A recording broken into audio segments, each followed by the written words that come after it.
ce problème-là parce que je m'entraînais beaucoup, j'avais beaucoup d'entraînement, et les cours, je délaissais un peu les cours, c'est-à-dire je m'endormais sur mes cahiers et tout ça. C'était compliqué. Et donc, d'autres peuvent faire des burn-out par rapport au fait qu'il y a une surcharge mentale, une surcharge de travail. On se concentre plus sur l'athlétisme qu'autre chose, qui fait qu'on n'a pas le temps aussi de vivre sa vie personnelle, sa vie amoureuse, sa vie de famille, faire des sorties, parce qu'on est concentré sur... parce que moi, personnellement, j'étais concentré sur le rêve olympique.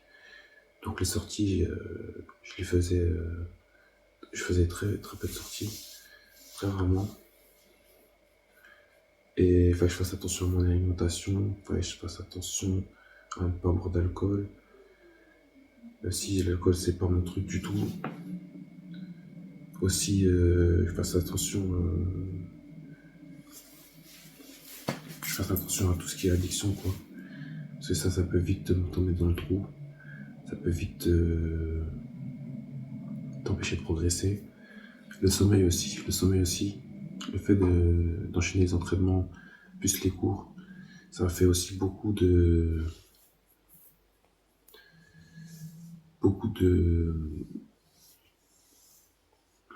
enchaîner les cours, tout ça avec l'entraînement, ça a créé beaucoup de problèmes aussi.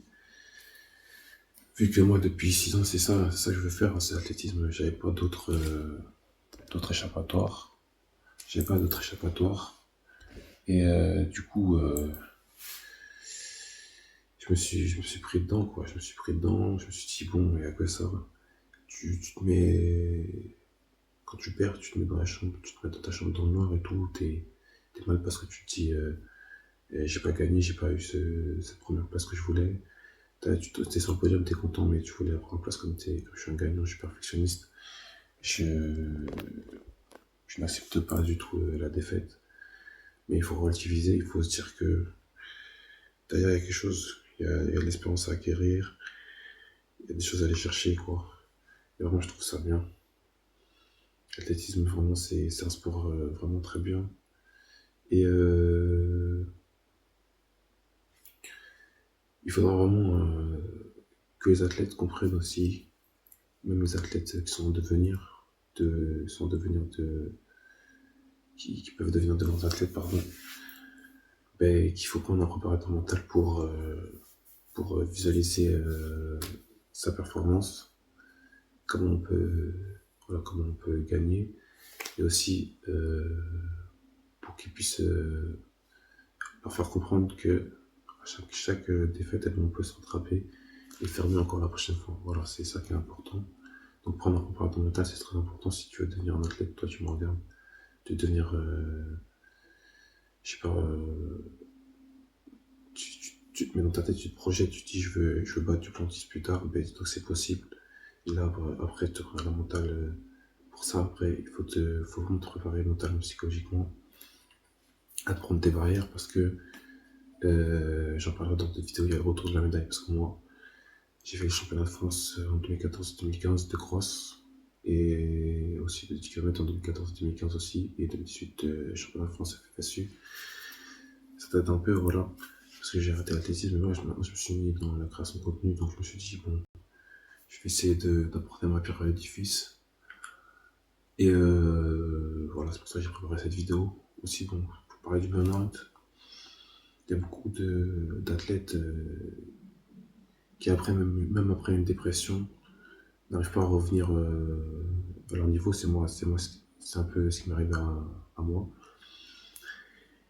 Et voilà, quoi, ça fait un peu mal, mais il faut relativiser parce qu'après, une fois que tu arrêtes sans la compétition, moi sans la compétition, j'arrive pas à vivre sans la compétition parce que ça donne de l'adrénaline,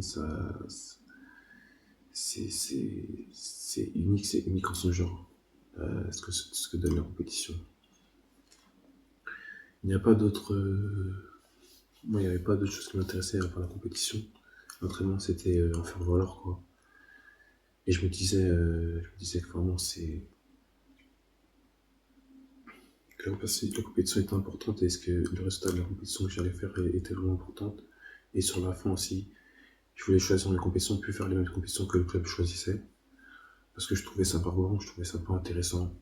Toujours faire les mêmes compétitions. Et cette histoire de. Aussi, j'ai perdu beaucoup d'années aussi. Sans avoir, euh, sans avoir passé le permis aussi, j'ai perdu beaucoup d'années parce que je me suis mis vraiment à fond dans l'athlétisme. Et j'avais pas le temps avec l'école et tout. J'essayais de. J'ai essayé de passer le code et tout, mais la première fois j'ai eu 6 fautes, la deuxième fois j'ai raté, j'ai pas bien réussi. C'est pour ça que maintenant je vais me concentrer sur ça, pour donner du bon contenu.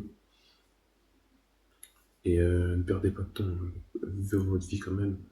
Ne perdez pas votre temps, ne négligez pas votre vie personnelle. Faites très attention à ça. Profitez bien de votre famille, profitez bien. Si vous avez une copine, profitez bien de votre copine. Et les sorties, par contre,